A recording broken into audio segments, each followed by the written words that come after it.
Newcastle United 2, Manchester United, electric boogaloo.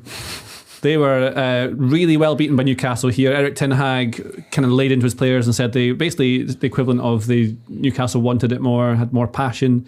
But like we're talking about earlier about Newcastle and how they play and how people have adapted to them, they just run at you. They just go, and you can't handle it.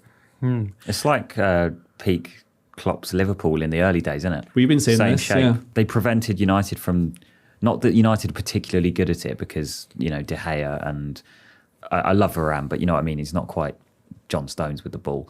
It's every time De Gea would pass the ball out to Martinez, they all looked kind of just shocked into paralysis. And, when you've got like Jacob Murphy and Isak just running at you, United were just frozen and basically couldn't play through them at all. Well, did you see Alan Shearer did a bit of, I think it was Shearer, might have been Danny Murphy, did an analysis on Match of the Day 2 on Sunday night. And they pointed out, we know De Gea is not very good at playing out from the back or doesn't trust himself to do it. And so they were setting up a lot of times in this game to play out from the back. And then he was just launching it. And Varane, you can see, he's getting frustrated with them because they've been told to try and do this. But Newcastle are pressing so high, that narrow three, to stop them doing it. This is not on our list of things to talk about, but De Gea is a thing that they're going to have to deal with at some point. Yeah, it was announced this week that they're trying to renew, or he has renewed, that they're certainly a long way towards renewing. Is it going to be on reduced wages? Yeah, so the big question, I think, is whether or not they're going to bring in a starting keeper and keep him as a backup keeper.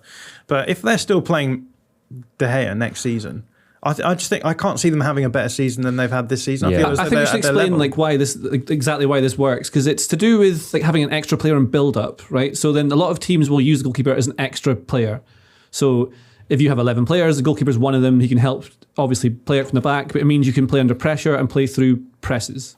Is one of the reasons why. And with that's the thing Ten Hag wants to do, right? Yeah, and they're struggling with ball progression anyway at the moment, Manchester United. So it's worth saying that we're not just singling out David De Gea. Yeah. So you mentioned Varane. I don't think Varane is particularly good under a huge amount of pressure in build-up, for example. And a lot of teams like to try and funnel their presses so that the ball ends up with him.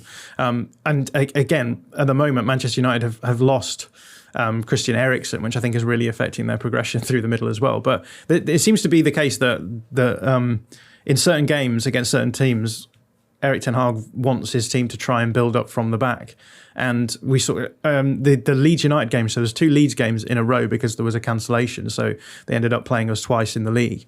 In both of those games, Ten Hag was trying to get his team to build up through the Leeds press. And obviously Leeds are good at pressing, and they really struggled in both of those games to get anything out of it. And I think this is a problem because when you're a team like Manchester United, you need to be able to repeatably move the ball down the field, progress the ball into areas where you can then generate chances.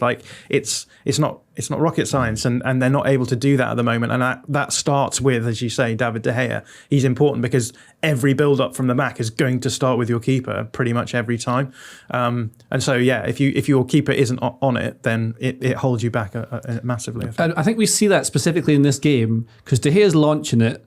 And then what you've got is a midfield 2. Is it McTominay and Casemiro are playing as the... What, against Newcastle? Yeah. No, Casemiro wasn't playing. Sorry. Sabitzer and Bruno. And that's McTominay started ahead of them. Yeah, I meant to say it was McTominay and Sabitzer because they're missing Casemiro and Eriksen. Yeah. And with those 2 players missing, it changes the entire way it functions. And you can see there was a split between... Bruno Fernandes was often dropping deep to try and be a link player. They were using him to try and progress the ball, and keeping McTominay forward, presumably because Erik Ten Hag had watched Scotland play in the international. And thought, he's Frank Lampard now. We'll play him up there.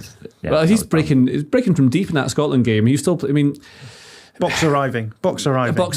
Yeah, it's the thing. So you can see the difference that having those players like Casemiro and Eriksen's made enormously, even from that very first phase of build-up play. It changes everything they're kind of doing there. And without them, they're a different team. And it makes De Gea look worse. It makes Varane look worse, but they don't have those players there. But with De Gea, you can't play the way you want to anyway.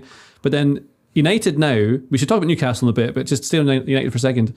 They haven't won or scored a goal in their last 3 Premier League games. And basically, since they won the League Cup, they haven't been quite the same team. They were sketchy in that game. I remember getting panned for saying it, but we saw much of the same problems that they had in that game in this game as well. And they've really sort of plummeted a little bit recently. So, do you feel you've got redemption now? No, I don't. But I do feel as though it's become very obvious why I was saying that. I feel as though it's a long way for Man United to go still, because they lose a couple of key players and they have these problems anyway in build-up. And suddenly they go from being a team where you feel as though they're going to win all of their games to a team where you can't see where their next win's coming from. And I think a lot of that, again, is to do with when you are a team at the elite level, you need to be able to control games in different ways, and I feel as though Manchester United just don't have the ability to do that at the moment.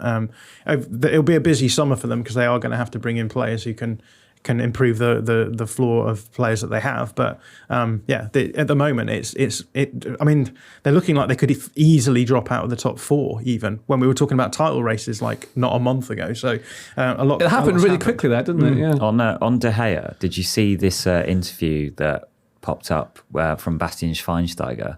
Who, remember when he played for Man United? That was disappointing. He said that David De Gea went up to him in training and said, "Am I better than Manuel Neuer?" And Bastian Schweinsteiger just said, "No, obviously not."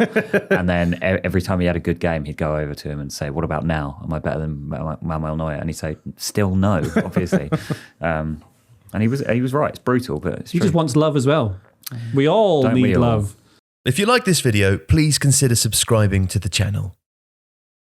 The Athletic is home to some of the world's best sports journalists, including journalists dedicated to each Premier League team, so every fan gets the coverage they deserve, not just the big clubs. And you can try it for free now for 30 days. See the link in the description.